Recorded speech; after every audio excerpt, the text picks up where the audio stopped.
Bonjour à tous et bienvenue dans une nouvelle vidéo de Soft TV. Nous sommes dans un tournant historique. Le Covid-19 a impacté le quotidien de chacun d'entre nous et rien ne sera comme avant.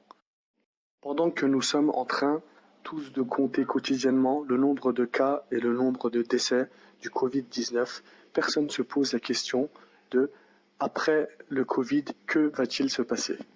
Car beaucoup de bouleversements vont arriver comme un effet domino. Le plus gros débat qui va être observé sera sur l'économie. Donc nous pouvons dire que le but du Covid-19 est l'économie mondiale des pays États-nations. Alors que nous sommes en train d'aller tout droit vers un nouvel ordre mondial, la crise sanitaire du Covid-19 a impacté l'économie de tous les pays du monde. Et entre autres, en France, depuis la fin du confinement, nous pouvons constater tous les jours un redressement judiciaire ou un dépôt de bilan ou la faillite d'une entreprise. Entre autres, on avait eu l'entreprise Linéa et maintenant on a Conforama qui est en difficulté financière à cause du Covid-19. Et tout ça va se poursuivre. Ça va se poursuivre jusqu'à que l'économie de la France et de tous les pays-nations soit vraiment dépendant de la finance internationale.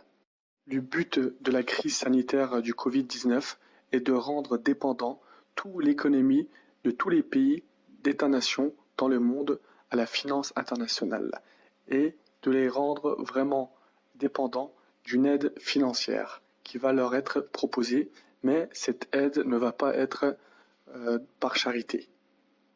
Si cette première vague de crise sanitaire du Covid-19 n'est pas assez suffisante pour rendre dépendant financièrement l'économie des États-nations, une deuxième vague de crise sanitaire va poursuivre pour les mettre vraiment à genoux et de les rendre incapables de pouvoir s'en sortir par eux-mêmes.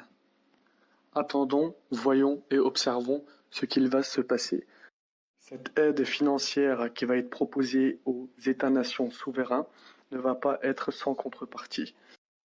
Cette aide financière qui va être proposée aux pays souverains d'États-nations mondiaux va être accompagnée de conditions très difficiles à accepter en temps normal par ces pays souverains, comme par exemple l'abandon de la monnaie nationale et l'utilisation d'une monnaie unique mondiale qui sera sous le contrôle de la finance internationale.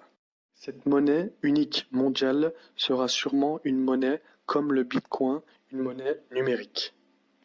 Et de ce fait, toutes les transactions internationales économiques rapportera des bénéfices à ces familles internationales. Et ça leur permettra d'avoir le contrôle total même sur la politique de tous les pays du monde. C'est pour cela que dans le monde, beaucoup de pays n'ont pas arrêté, comme en France, complètement l'économie.